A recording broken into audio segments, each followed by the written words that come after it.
नमस्कार। आज मैं फिर आपके सामने अपराध की एक और घटना लेकर आया हूं। आज की घटना भी सीरियल किलर्स की श्रेणी की अंतिम या एकाध शायद और हो अंतिम घटना है, लेकिन बड़ी विभत्स और बहुत ही चर्चित घटना है। बात निठारी के सीरियल किलिंग्स की है। निठारी आप समझ रहे हैं, एक ज़माने में 2007, 6 और 7 में निठारी ही निठारी अखबारों में टीवी पर दिखाई देता था। घटना भी कुछ ऐसी ही थी, जिसका शोर भी कुछ ऐसा ही था। कल की घटना के बारे में लोगों ने टिप्पणी की है जो मैंने लिखा। कहीं कनाडा की जगह ऑस्ट्रेलिया कह दिया। स्लिप ऑफ टंग तो हो सकता है। बाहर की जो घटनाएं हैं, हालांकि मैंने वो इसलिए सुनाई थी कि उसके ज़्यादा अपराध पंजाब के थे।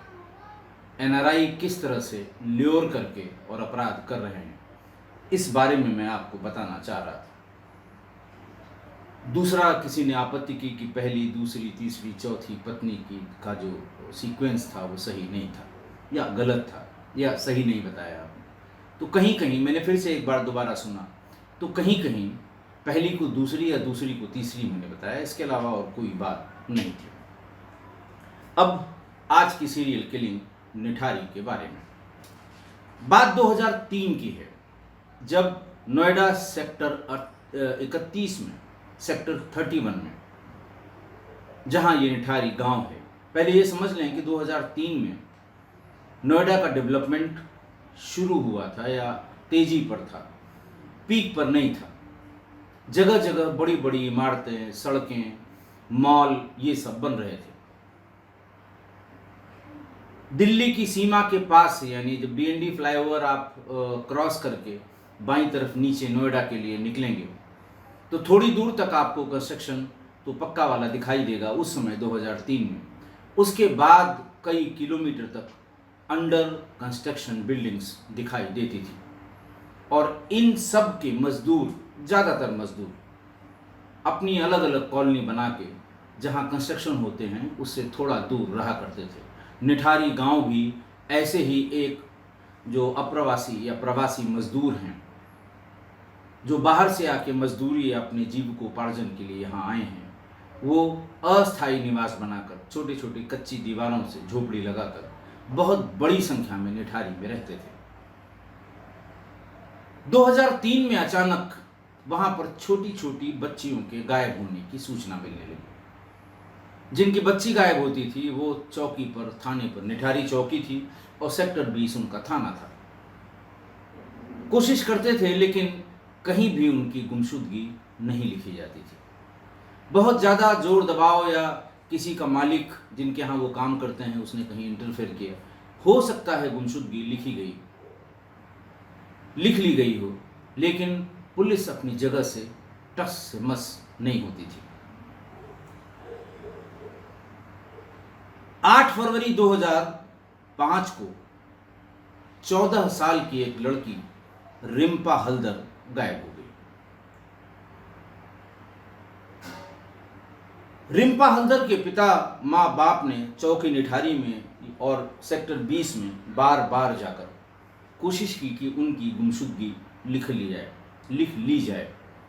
उसकी फ़ोटो, बच्ची की फ़ोटो लिए वो दर दर भटकते रहे, लेकिन मुकदमा या गुमशुदगी नहीं लिखी गई। इसी बीच में 2005 में ही जो कुछ बच्चे वहाँ पर क्रिकेट खेल रहे थे, वही कॉलोनी के बच्चे, वो जो अस्थायी कॉलोनी बनती है मजदूरों के बच्चे, क्रिकेट खेल रहे थे। अचानक इनकी बॉल एक नाले में चली गई। कुछ बच्चों ने, नाला ऊपर से देखने में थोड़ा गहरा था, बच्चों ने छोटी छोटी डंडियों के सहारे उसको निकालने की कोशिश की। अचानक उनमें से किसी एक की डंडी में, या जो डंडा हाथ में लिए थे या जिस चीज़ से वो निकालना चाह रहे थे, उसमें एक पॉलीथीन का बैग फंस गया। उसको बाहर जब निकाला, बच्चे डर गए। उसमें एक छोटे से बच्चे, या कह लें कि नवजात तो नहीं, छोटे से बच्चे का हाथ था। जो काफ़ी डिकम्पोज हो गया था। बच्चे डर के वहाँ से भाग गए। घर वालों को बताया, जो मेल मेंबर हैं वो आए, उन्होंने देखा कि हाँ बिल्कुल ये हाथ है। भाग के चौकी के 2 सिपाहियों को बताया कि आइए देखिए, यहाँ पर एक किसी का हाथ पॉलीथीन में दिख रहा है, कोई बच्चा सा लग रहा है, बच्चे का हाथ है। सिपाही आए, उन्होंने भी किसी दूसरी चीज़ से उसको खोला, देखा और बता रहे तुम लोग पागल हो, ये किसी जानवर का हाथ पैर है। और उसको वैसे ही डंडी में लटकाए हुए थोड़ी दूर तक गए और वहीं कहीं कूड़े खाने में फेंक दिया। ये नाला सेक्टर 31 के बंगला नंबर D5 के ठीक पीछे था। ये बताता चलूं कि D5 वही मनहूस बंगला है जहां पर मनीन सिंह पंडेर और उनका नौकर सुरेंद्र कोली रहा करते थे। आप इन दोनों नामों से अच्छी तरह परिचित होंगे।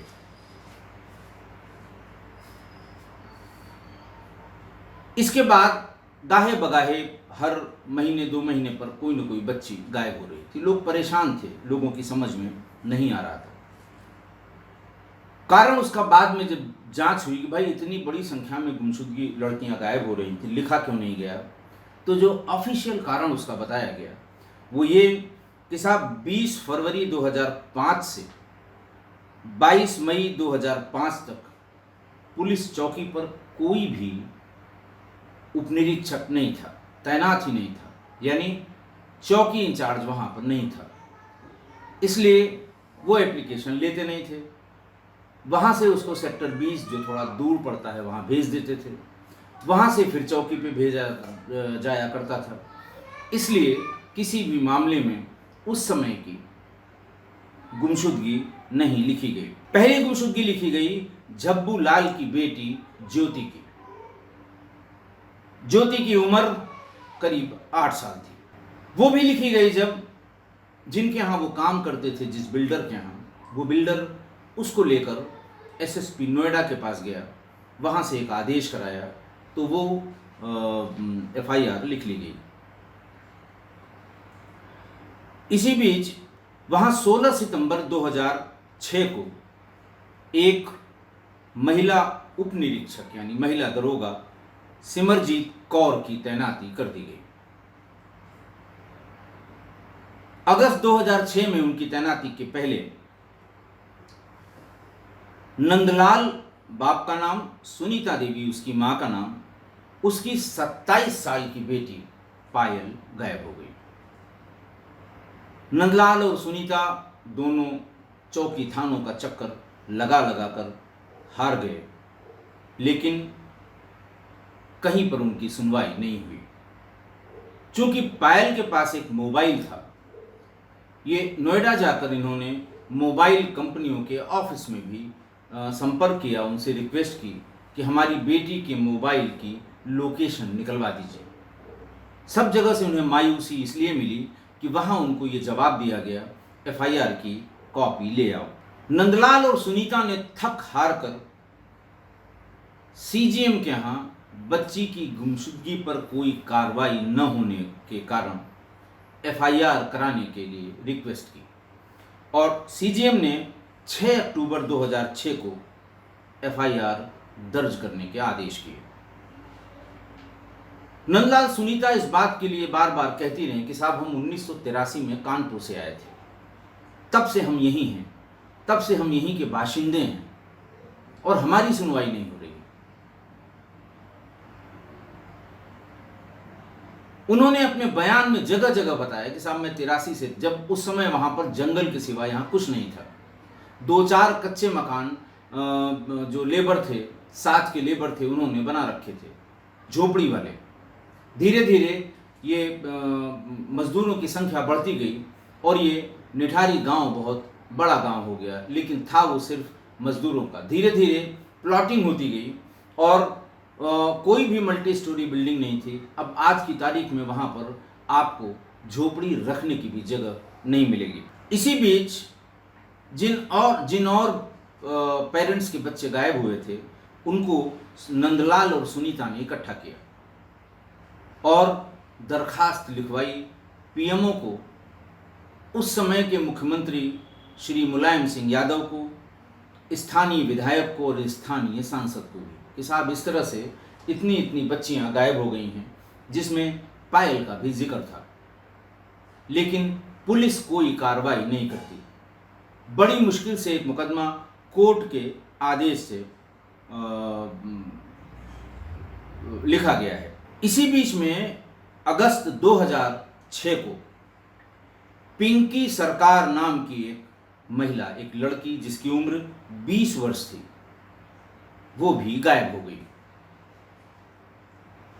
घर वाले परेशान, पता करते करते उन्होंने ये पता किया कि अंतिम बार जिन लोगों ने, कुनबे के जिन लोगों ने उसको देखा था, वो मनिंदर सिंह पंढेर के मकान D5 के सामने देखी गई थी। उसके पिता जतिन सरकार और वंदना सरकार दोनों ने चौकी थाने पर बार बार कोशिश की, लेकिन कोई फायदा नहीं हुआ। इसी बीच जब 18 सितंबर को 2006 को चौकी पर एक महिला सब इंस्पेक्टर की पोस्टिंग हुई, तो थोड़ा सा इन लोगों के मन में ये आशा जगी कि बच्चियां गायब हुई हैं, हम लोग महिला पुलिस अधिकारी के पास जाएंगे, थोड़ी संवेदनशीलता भी होगी तो वो प्रयास करके बच्चियों को ढूंढने का प्रयास करेंगे। एक दिन पिंकी सरकार के पिता जतिन सरकार और माँ वंदना, ये इसी आशा और विश्वास के साथ कि उनकी सुनवाई होगी, चौकी इंचार्ज के पास गए, सिमरजीत सिंह कौर के पास। वहां रोए गिड़गिड़ाए और कहा कि मेरी बेटी का पता नहीं लग रहा है, आप कुछ करिए। सिमरजीत ने कहा ठीक है, उसकी फोटो ले आओ। ये लोग भाग के गए, उसकी फोटो जो उपलब्ध थी उनके सामने, उसको ले आए। फोटो देखते ही चौकी इंचार्ज सिमरजीत कौर ने कहा कि तुम्हारी लड़की बहुत सुंदर है और मेरा ये मानना है, मेरा ये तजुर्बा है कि वो किसी के साथ भाग गई। वंदना और जतिन ने कहा कि साहब जब ये 18 साल की थी तो दिल्ली के एक लड़के से हमने इसकी शादी कर दी थी और इसे 4-5 महीने का एक बेटा भी है। बेटे को छोड़कर वो कहाँ चली जाएगी और किसके साथ भाग जाएगी? इस पर सिमरजीत कौर बहुत नाराज हो गई। इसलिए उसने उस समय, जैसा कि अपने बयान में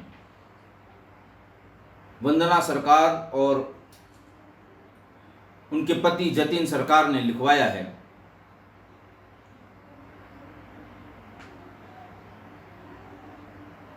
कि साहब जब हम लोग उनके पास गए ये बात कही तो चौकी इंचार्ज ने कहा कि मैं अच्छी तरह जानती हूं, ये जो चीज़ ऑन रिकॉर्ड है वो मैं बता रहा हूं, मैं अपनी तरफ से कुछ नहीं बता रहा, कि मैं अच्छी तरह जानती हूं कि बंगाली और बिहारी लेबर की लड़कियां कैसे दिल्ली के लड़कों के साथ भाग जाती हैं और ये कह के भगा दिया कि तुम बंगाली लोगों में ये सब चलता है, हमने सब देखा है, चलो भागो यहाँ से। यह बात वंदना ने न्यायालय में अपने जो उसने बयान दिया था उस बयान में बताया। इसके बाद निठारी की 2 और छोटी छोटी बच्चियां जो 3-4 साल से 3-4 महीने से गायब हुई थी, और उनके बारे में भी वहाँ खेलने वाले बच्चों ने ये बताया था कि ये अंतिम बार D5 बंगले के सामने, यानी पंढेर के बंगले के सामने दिखाई पड़ी थी। वो दोनों पेरेंट भी चौकी और थाने के चक्कर लगा के हार गए। फिर एक दिन वो और 3-4 लोगों को लेकर सेक्टर 31 के रेजिडेंट वेलफेयर एसोसिएशन RWA के पूर्व अध्यक्ष श्री SC मिश्रा से संपर्क किया कि साहब आप ही कुछ करिए, हम लोग थक के हार गए हैं। उन्होंने ये भी बताया कि साहब D5 बंगले के पीछे की तरफ एक नाला है और उससे सटा हुआ एक नगर निगम का वाटर टैंक है जो सूख गया है, बरसात में ही वो बरसाती पानी से भरता है, लेकिन गहरा है। कभी कभी उसमें कुत्ते मांस के चक्कर में कूद जाते हैं। हमें उम्मीद है या हमारी शंका है कि हमारे बच्चों की हत्या हुई और वहीं कहीं इनकी लाशें फेंकी गईं। वंदना सरकार और जतिन सरकार उन लोगों को लेके, बाकी जिन 2 की बच्चियां गायब हुई थी, और उन्होंने ये कहा कि साहब सबकी बच्चियां इसी D5 के सामने गायब हुई हैं। सेक्टर 20 के थानाध्यक्ष और जो मैडम यहाँ पर हैं, इनसे सबसे कहा गया कि साहब एक बार जो उनका नौकर सुरेंद्र कोहली वहाँ रहता है उससे पूछताछ कर ली जाए तो शायद हमारी बच्चियों का पता लग जाए। बहरहाल श्री SC मिश्रा ने कहा कि ठीक है, आप सब लोग चलिए, हम ही लोग चल के उस वाटर टैंक को हम लोग साफ करते हैं। अगर कोई चीज़ वहाँ मिल गई फिर हम पुलिस पर दबाव बनाएंगे कार्रवाई करने के लिए। ऐसे कहने पर तो जैसे आपको टाल दिया वैसे ही हमको भी टाल देंगे। उस नगर निगम के वाटर टैंक की सफाई श्री SC मिश्रा और साथ के जो उस निठारी गांव के जो लेबर थे, 15-20 लेबर ने उसकी सफाई शुरू की। अचानक उसमें से पीले रंग का सलवार सूट दिखाई पड़ा, उसे बाहर निकाला गया। उसको देखते ही मां वंदना सरकार बेहोश होकर गिर पड़ी। उसे होश में लाया गया तो उसने बताया कि हमारे एम्प्लॉयर यानी हमारे मालिक जिनके यहाँ हम काम करते हैं, वो एक त्योहार पर पहनने के लिए ये सूट मेरी बेटी को उसने दिया था, और उस दिन वो पहली बार ये सूट पहनकर घर से बाहर निकली थी। ये वही सूट है जो उस दिन उसने पहना था। इसके बाद निठारी के लोगों ने, जिनके जिनके बच्चे गायब हुए थे, उन लोगों ने सैकड़ों की तादाद में मिलकर, आज में उसकी फोटोग्राफ उस समय की मुझे मिल गई है, अखबारों में जो छपी थी, लोगों ने खुद नाला खोदने, नाला साफ करने, फावड़े, सब्बल ये सब लेके खुदाई शुरू की। नगर पालिका के उस टैंक और नाले में मानव अंगों की हड्डियां और नरमुंड बरामद होने लगे। देखते देखते पूरा निठारी और आसपास के लोग इकट्ठा हो गए। लोगों में भारी आक्रोश हो गया। दिल्ली पास था, सारे टीवी चैनल्स के OB वैन भी पहुंच गए, सारे बड़े अखबारों के क्राइम रिपोर्टर भी पहुंच गए। सबके सामने खुदाई में एक एक करके नरमुंड और हड्डियां मिलने लगी। ये पूरी खबर उस जमाने में मीडिया में सुर्खियों में आ गई। जिनके जिनके बच्चे गायब हुए थे उनकी सूची पुलिस ने बनानी शुरू की। नरमुंड यानी स्कल और अलग अलग बॉडी पार्ट्स की हड्डियां इकट्ठा की गई। ऐसे 17 स्कल वहां पर पब्लिक के लोगों ने बरामद किए। जब बहुत हल्ला हुआ तो भारी पुलिस बल वहां लगाया गया। इन सबको नोएडा के गवर्नमेंट हॉस्पिटल की मॉर्चरी में पोस्टमार्टम के लिए भेजा गया। पोस्टमार्टम इनकी एज का निर्धारण, हत्या का कोई अगर कारण, मैंने आपको पहले भी बहुत बार बताया है कि चाहे बिल्कुल नरकंकाल मिले, पोस्टमार्टम को मृत्यु का कारण जानने के लिए ये सब भेजा जाता है। बहरहाल पोस्टमार्टम की जांच के बाद बताया गया कि शरीर के अलग अलग हिस्सों को किसी तेज धारदार हथियार से, करीने से काटा गया है। बहुत सफाई से काटा गया है। जो वर्ड उसमें लिखा था वो प्रिसीजन लिखा हुआ था। सारी हड्डियों की जांच के बाद डॉक्टर्स इस नतीजे पर पहुंचे कि इनको मारने के बाद पहले इनकी गर्दन काटी गई, फिर दोनों हाथ काटे गए, फिर दोनों पैर काटे गए, फिर धड़ के हिस्से के 3 टुकड़े किए गए। और ऐसे 17 नरमुंड बरामद हुए थे और हड्डियां बरामद हुई थी। इनमें 11 तो छोटी बच्चियां थी और सिर्फ एक एडल्ट फीमेल यानी बालिग बच्ची की बात बताई गई। एम्स के डॉक्टरों ने जो पोस्टमार्टम रिपोर्ट्स, मौके की सारी चीज़ें भेजी गई, तो उसमें चोटों और हड्डियों की संख्या को देखकर एम्स के विशेषज्ञों ने यह बताया कि कुल 19 व्यक्तियों के नरकंकाल हैं। नरमुंड कम हो सकते हैं लेकिन कुल 19 व्यक्तियों के हैं और 16 नरमुंड सही सलामत हैं, 16 स्कल सही सलामत हैं और 3 स्कल क्षतिग्रस्त हैं, टूटे हुए हैं या उनके सिर पर कोई प्रहार किया गया है।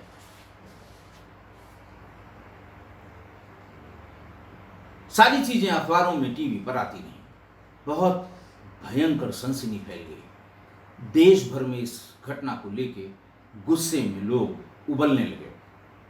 पुलिस ने भी अपनी बचत के लिए फौरन इन सारी चीज़ों को, जितने फोटोग्राफ, वीडियोग्राफ, बरामद कपड़े, बरामद वस्तुएं और पोस्टमार्टम रिपोर्ट की कॉपी, कहाँ से निकाले गए उसकी फ़ोटोग्राफ, ये सब इकट्ठा करके CFSL, central forensic science laboratory में भेजा गया, जहां प्रोफेसर TD डोंगरा की अध्यक्षता में एक बड़ी टीम बनाई गई और इन्होंने एक एक करके सारी वस्तुओं का निरीक्षण करके अपनी रिपोर्ट सबमिट की। जब ये बवाल शुरू हुआ, भीड़ लगने लगी, पुलिस हटाने की कोशिश की थी, पुलिस का लोग विरोध करने लगे और ये भी कहने लगे कि साहब पुलिस ने पैसा लिया। पुलिस के ऊपर भ्रष्टाचार के गंभीर आरोप अखबारों में, टीवी में, बयान में, लोगों के बयान में आने लगे। तो उस दिन चौकी के 4 सिपाही और 31 दिसंबर 2006 को जो सिमरजीत कौर थी निठारी की चौकी इंचार्ज, इनको सस्पेंड कर दिया गया। बाद में जब CBI की जांच हुई तो ये पता लगा कि ये सिमरजीत कौर ने अपनी तरफ से सारी कोशिशें की थी कि इस विवेचना की दिशा बदल जाए। पूरी विवेचना में इसने पंढेर को बचाने का प्रयास किया था। मैं CBI की इस फाइंडिंग को आगे बताऊंगा, लेकिन लब्बो-लुआब उसका ये है कि 4 महीने के कार्यकाल में उसने जैसे ठेका ले लिया था, बच्चियों की तरफ से नहीं, पंढेर की तरफ से। सारे शिकायतकर्ताओं को जब बहुत भीड़ हो गई, हल्ला गुल्ला हो गया, लोग बताने लगे कि साहब मेरी भी लड़की गायब थी, मेरी भी लड़की गायब थी। अगर आपको उस समय ध्यान हो, छोटी छोटी फोटो लेकर उनके माँ बाप घूमते रहते थे, जहाँ टीवी का कैमरा देखते थे सामने खड़े हो जाते थे। जिन जिन ने एप्लीकेशन दी थी, सिमरजीत कौर ने एक एक को बुलाकर चौकी पर इतना प्रताड़ित किया कि या तो निठारी छोड़कर चले जाओ या फिर अपनी एप्लीकेशन वापस लो। पायल के पिता नंदलाल को तो उसके घर से खींचकर कई बार सिमरजीत कौर ले आई, थाने पर उसकी पिटाई की और उससे यही कहती रही कि तुम अपना मुकदमा वापस ले लो, बहुत ही गंभीर परिणाम भुगतने होंगे। प्रताड़ना से ऊब कर वो बेचारा भाग गया। सिमरजीत कौर इतने पर नहीं मानी, वो उत्तराखंड के उसके गांव पिपलिया पहुंच गई। वहां उसके परिवार के और रिश्तेदारों को बुलाकर उन्हें धमकाया कि ये फालतू बात कर रहा है, फर्जी बात कर रहा है, इसको बहुत ही गंभीर परिणाम भुगतने पड़ेंगे। मैं जानती हूं इसकी बेटी किसी लड़के के साथ मुंबई भाग गई है। जनता का आक्रोश उस समय और बढ़ गया जब पंढेर के घर से यानी D5 से कुछ नरमुंड मिलने लगे। मैंने बताया कि सारी प्रेस वहां घेरे रहती थी, एक एक चीज कवर करने की कोशिश करती थी। जब उसके घर से नरमुंड मिलने लगे तो प्रेस वालों ने भीतर घुसने की कोशिश की, मैं कैमरे के। भारी पुलिस बल पहले से ही लगा था। तत्कालीन जो सीओ सिटी थे दिनेश यादव, उन्होंने सबको धक्का देकर घर के बाहर कर दिया और उस पूरे मकान को ताला बंद करके सील कर दिया।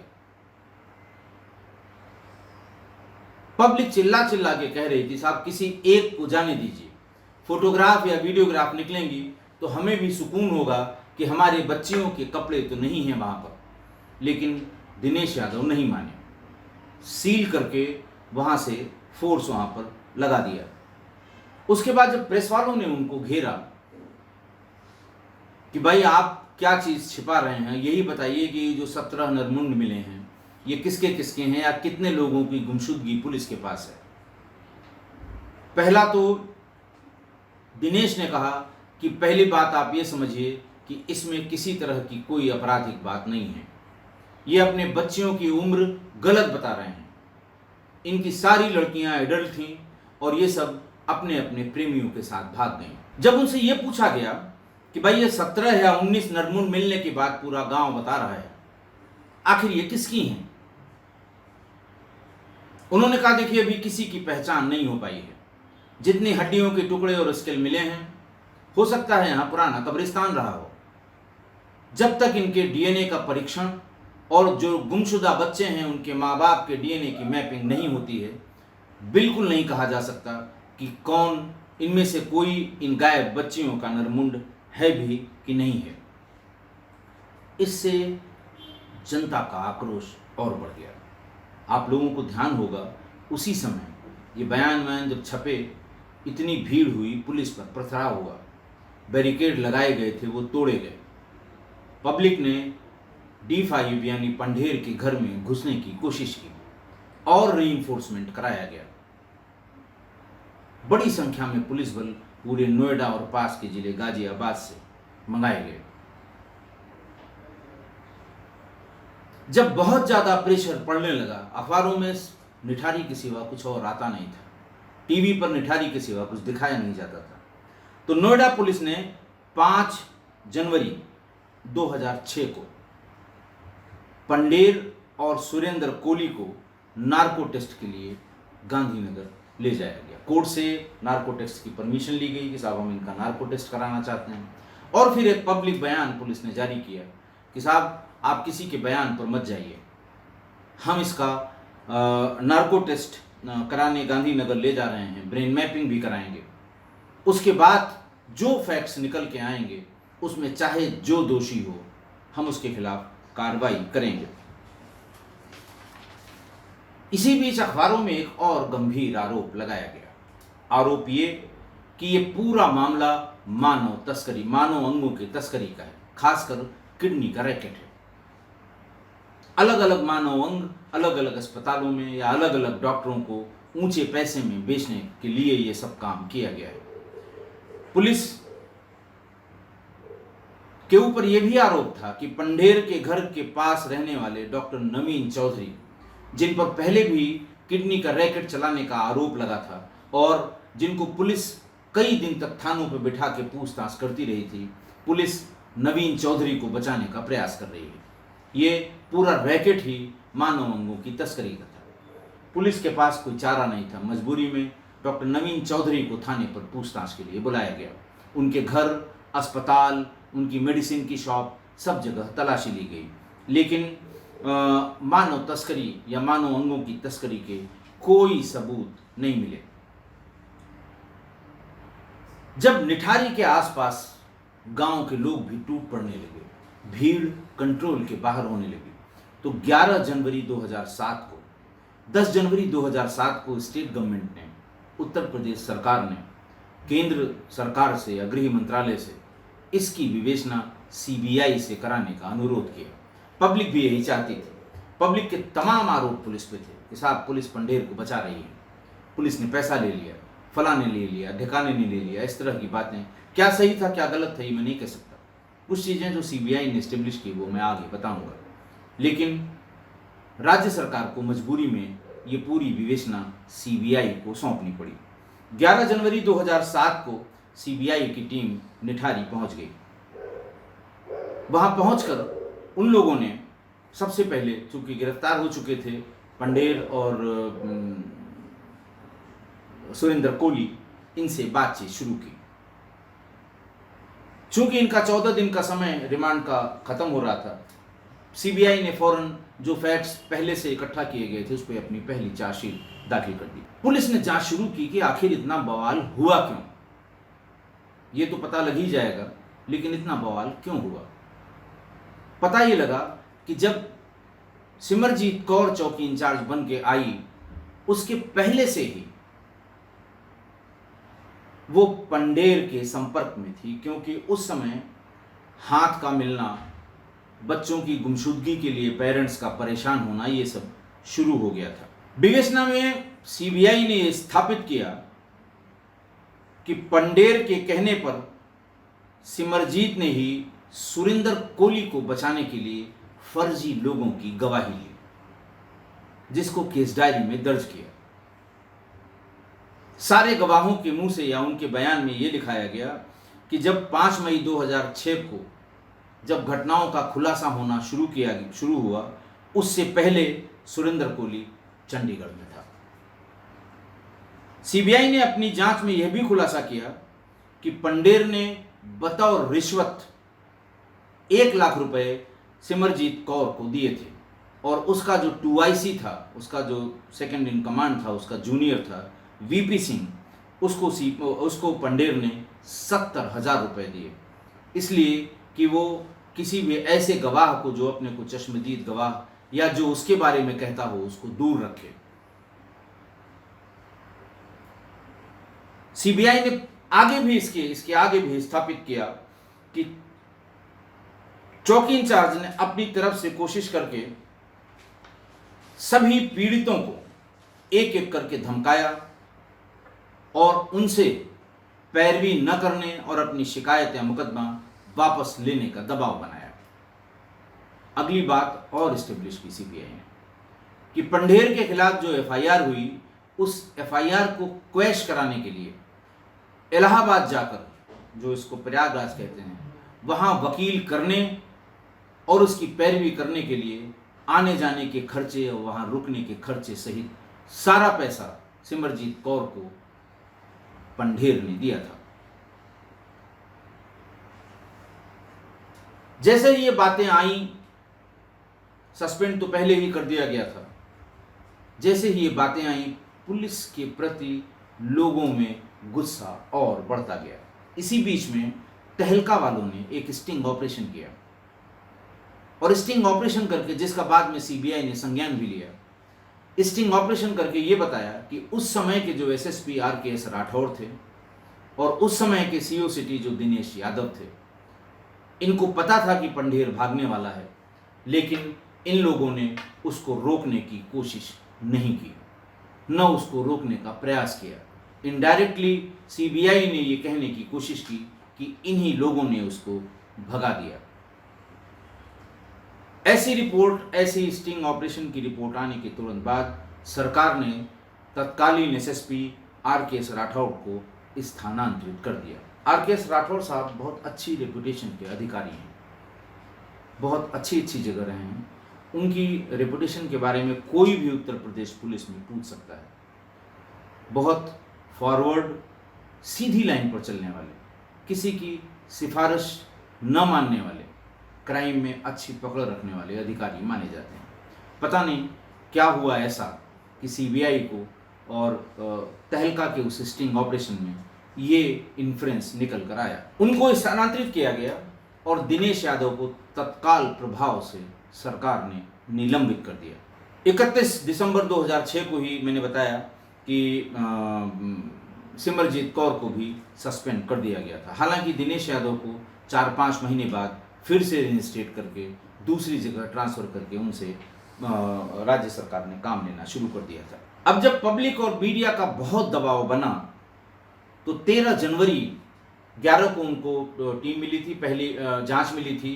पहली टीम आकर उन्होंने प्राइमा फेसी जांच कर ली। 13 तारीख को एक भारी भरकम टीम, जिसमें कुल 30 अधिकारी थे सीबीआई के, उन्होंने नए सिरे से खोजबीन मौके पर पहुंचकर करनी शुरू कर दी। और कई नरमुंड उन्होंने और बरामद किए, जो जिला पुलिस ने बरामद किए थे उसके अतिरिक्त, जिसमें पंढेर के घर से मिले एक नरमुंड भी शामिल है। इसी बीच एनएचआरसी ने इसका संज्ञान लिया था। एनएचआरसी ने तगड़े तगड़े पत्र लिखे थे और ये कहा था कि आप इस संबंध में, राज्य सरकार इस संबंध में अपना जवाब दाखिल करें। 20 जनवरी 2007 को उत्तर प्रदेश सरकार ने एनएचआरसी में अपनी रिपोर्ट दाखिल की, अपना जवाब दाखिल किया और उसमें उन्होंने मंजीत को, पंढेर को क्लीन चिट दे दिया कि साहब इसका कोई लेना देना नहीं है इतने हत्या से। और सुरेंद्र कोली को बताया गया कि सारी हत्याएं इसी ने की हैं और साइकोपैथ है, ऐसा राज्य सरकार के जवाब में लिखा गया। उसमें लिखा गया 16 व्यक्तियों की हत्या का जिम्मेदार सुरेंद्र कोली है, लेकिन साक्ष्यों से छेड़छाड़, सबूतों को मिटाना, गवाहों को प्रभावित करना, ये क्रिमिनल कॉन्स्पिरेसी का एक हिस्सा बताया गया और उसको अपने घर से देह व्यापार चलाने का दोषी भी पाया गया।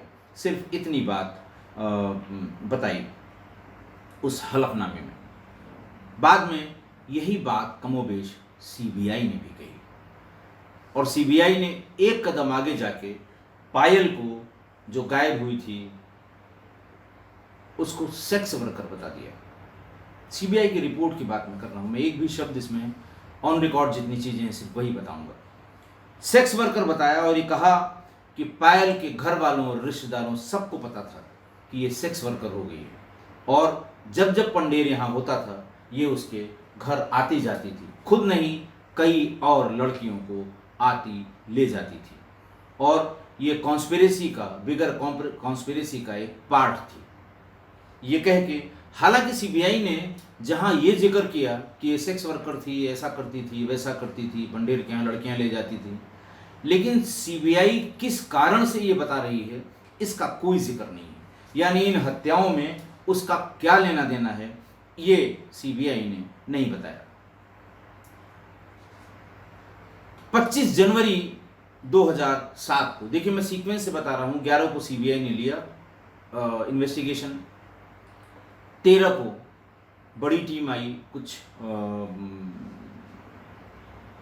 चीजें वहां से बरामद हुई और 25 जनवरी को गाजियाबाद की अदालत में पंढेर और कोली को रिमांड के लिए जब ले जाया जा रहा था, वकीलों का एक बड़ा समूह इन पर टूट पड़ा और इनकी अच्छी तरह पिटाई की। अगर पुलिस न पहुंच गई होती तो भीड़ इनको पीट पीट कर अदालत के कैंपस में ही मार डालती।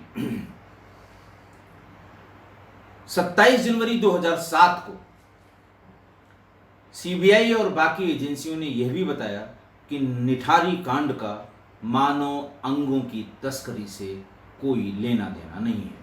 ऐसा लगता है कि जितने प्रकार के भ्रम निठारी के संबंध में सोशल मीडिया पर, मीडिया में या और तमाम जगह, सोशल मीडिया में हमारे ख्याल से व्हाट्सएप तो तब शायद नहीं रहा होगा, बहरहाल जो भी टीवी या उसमें, तो सीबीआई ने सोचा होगा कि पहले एलिमिनेशन के प्रोसेस से ऐसे आरोप या ऐसी गप या ऐसी अफवाह जो हवा में है उनको एलिमिनेशन के प्रोसेस से हटा दिया जाए ताकि वो अच्छी तरह मेन विवेचना पर कंसंट्रेट कर सकें। इसी कड़ी में उन्होंने कहा कि मानव अंगों की तस्करी से निठारी कांड का कोई लेना देना नहीं है। 8 फरवरी 2007 को सीबीआई की विशेष अदालत ने, सीबीआई स्पेशल कोर्ट ने पांढेर और सुरेंद्र कोली को 14 दिन की पुलिस कस्टडी रिमांड सीबीआई को दी कि सीबीआई 14 दिन अपने पास रखकर इससे पूछताछ करे और गुमशुदा लड़कियों के बारे में पता करे। इसी बीच 22 मार्च 2007 को सीबीआई ने पंढेर को क्लीन चिट दे दी। एक सीबीआई का मैंने पहले जिक्र किया था जहां तलवार को क्लीन चिट दी गई थी, जहां तलवार के विरुद्ध इतने साक्ष्य होने के बाद भी क्लोजर रिपोर्ट सबमिट की गई थी, और यहां पर विवेचना में पंढेर को क्लीन चिट दे दी गई। सुरेंद्र कोहली ने अदालत में अपना एक बालिया बयान नोट कराया। उसने सारी चीजें, पहली किडनैपिंग, उसका मर्डर, फिर उसका रेप, और फिर उसके अंगों का काटना, फिर उसको डिस्पोजल करना, सारी बातें बता दी।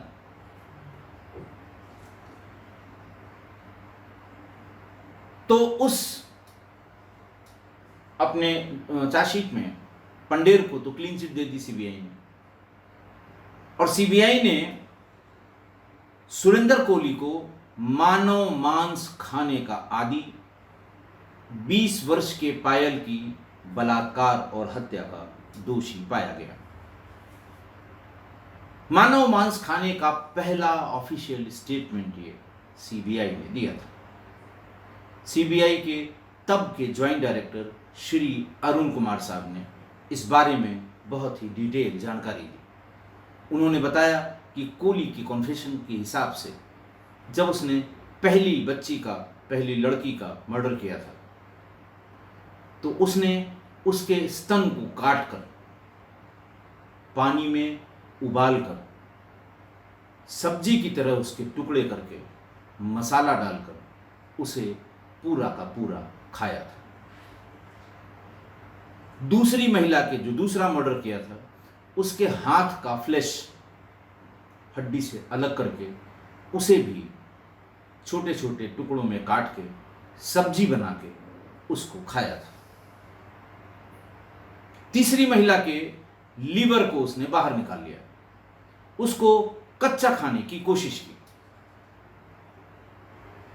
थोड़ी देर बाद उसे जब ऐसा लगा कि कच्चा नहीं खा पाएगा, फिर उसको उसी तरह सब्जी बनाकर इसने पूरा लीवर खाया था।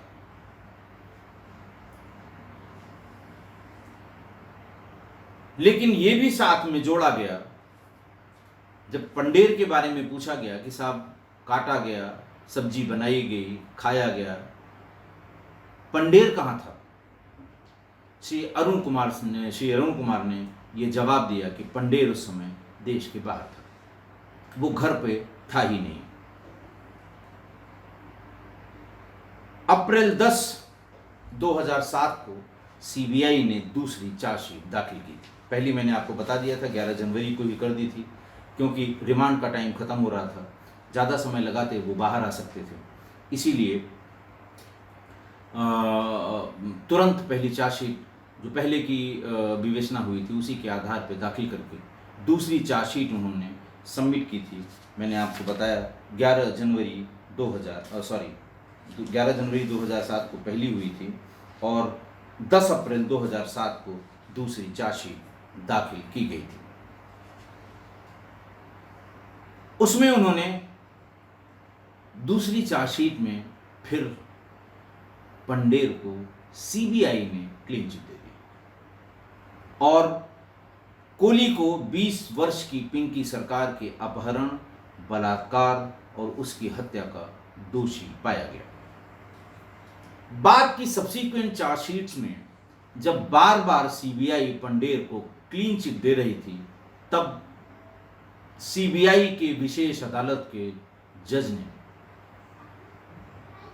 इसमें इंटरवीन किया और उन्होंने कहा कि मैं सीबीआई से दरखास्त करता हूं कि आप इन सभी मामलों में जिसमें आपने इसको बरी कर दिया है, पंढेर की संलिप्तता की फिर से जांच करें। Please indicate the role of Pandher by reinvestigating और re-examining the facts you are putting before the court। उसके बाद अब तक सीबीआई ने कुल 16 चार्जशीट न्यायालय में दाखिल की हैं, जिनमें 6 में पंढेर पर बलात्कार और हत्या के आरोप हैं।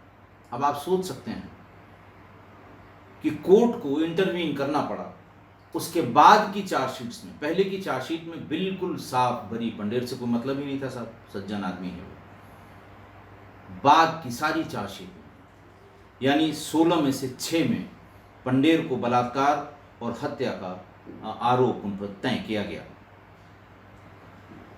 13 फरवरी 2009 को सीबीआई की विशेष अदालत ने सुरेंद्र कोली को 14 वर्षीय रिम्पा हल्दर के साथ बलात्कार, उसकी हत्या, अपहरण और उसके अंगों को अलग अलग जगह फेंकने का दोषी पाया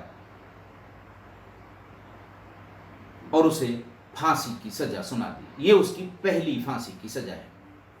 मैं इसलिए पहली कह रहा हूं कि सब्सिक्वेंट हर मुकदमे में कितनी फांसी उसको हुई है, इसका भी मैं मुकदमेवार विवरण आपको बताऊंगा।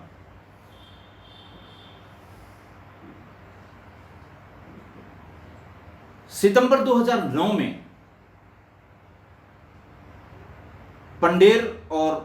पंडेर को जो सजा वही छोटी मोटी धाराओं में हुई थी और कोली की फांसी के सजा के विरुद्ध इनके वकील इलाहाबाद हाई कोर्ट गए। इलाहाबाद हाई कोर्ट ने पंडेर को सारे आरोपों से मुक्त कर दिया और सुरेंद्र कोली की फांसी की सजा बरकरार रखी। कोली ने अपनी इसी फांसी की सजा के विरुद्ध सर्वोच्च न्यायालय जाकर अपनी गुहार लगाई, जहां 7 जनवरी 2010 को कोली की इस फांसी की सजा को स्थगित कर दिया गया। 4 मई 2010 को सीबीआई की विशेष अदालत ने 7 वर्षीय आरती प्रसाद के बलात्कार और हत्या के तीसरे मामले में कोली को फिर फांसी की सजा सुना दी। 28 सितंबर 2010 को कोली को चौथी फांसी की सजा 8 साल की रंजना लाल के बलात्कार और हत्या के मामले में सुनाई गई। 22 दिसंबर 2010 को कोली को 5वीं फांसी की सजा सुनाई गई। इन सभी फांसी की सजा के विरुद्ध कोली सर्वोच्च न्यायालय गया, लेकिन 15 फरवरी 2011 को सर्वोच्च न्यायालय ने फांसी की सजा को माफ नहीं किया, उसे बरकरार रखा। फिर अगली फांसी 24 दिसंबर 2012 को 5 वर्ष की छोटी कविता, ये उसका नाम है, कि रेप और मर्डर जो 4 जून 2005 को हुए थे, उसमें उसको 6वीं फांसी की सजा हुई। 3 सितंबर 2014 को सीबीआई कोर्ट ने सुरेंद्र कोली का डेथ वारंट जारी किया। 22 जुलाई 2017 को सीबीआई कोर्ट ने एक बार पंडेर और सुरेंद्र कोली को पिंकी की हत्या में आजीवन कारावास की सजा सुनाई।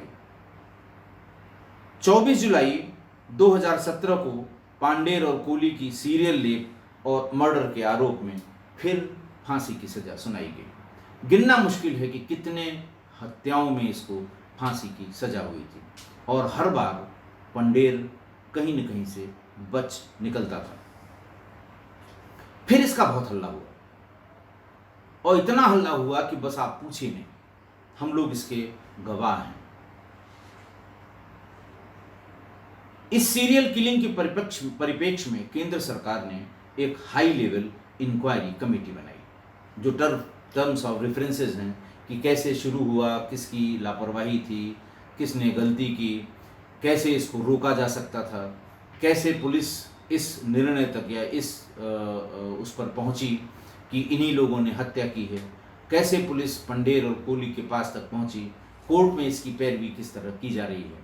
इस पर एक बहुत ही हाई लेवल कमेटी बनाई गई, जिसकी अध्यक्षता ज्वाइंट सेक्रेटरी महिला एवं बाल विकास मंत्रालय की श्रीमती मंजुला कृष्णन थी।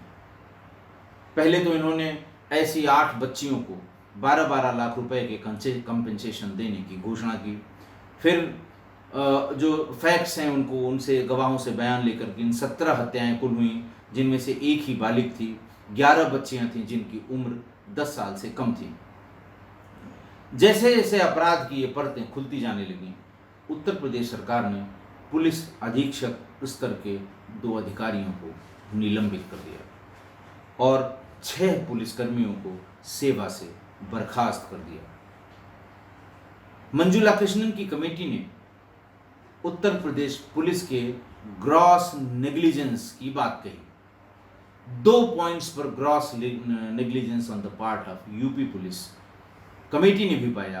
पहला, इस केस को हैंडल करने में, दूसरा, गायब बच्चियों के बारे में पुलिस के कार्रवाई के संदर्भ में।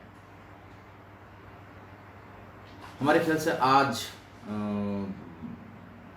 इसको यही रोकते हैं और कल, क्योंकि बहुत लंबा है ये, इतना लंबा करने से फिर आप भी फैक्ट्स को भूल जाएंगे और इसमें बहुत कुछ बताना है, बहुत बिल्कुल लेटेस्ट अपडेट है और वो अपडेट आपका जानना बहुत आवश्यक है। इसलिए आज मैं इसको यहीं रोकता हूँ। कल मैं फिर आपको इसके आगे की बात बताऊँगा। आज के लिए बस इतना ही। बहुत बहुत धन्यवाद।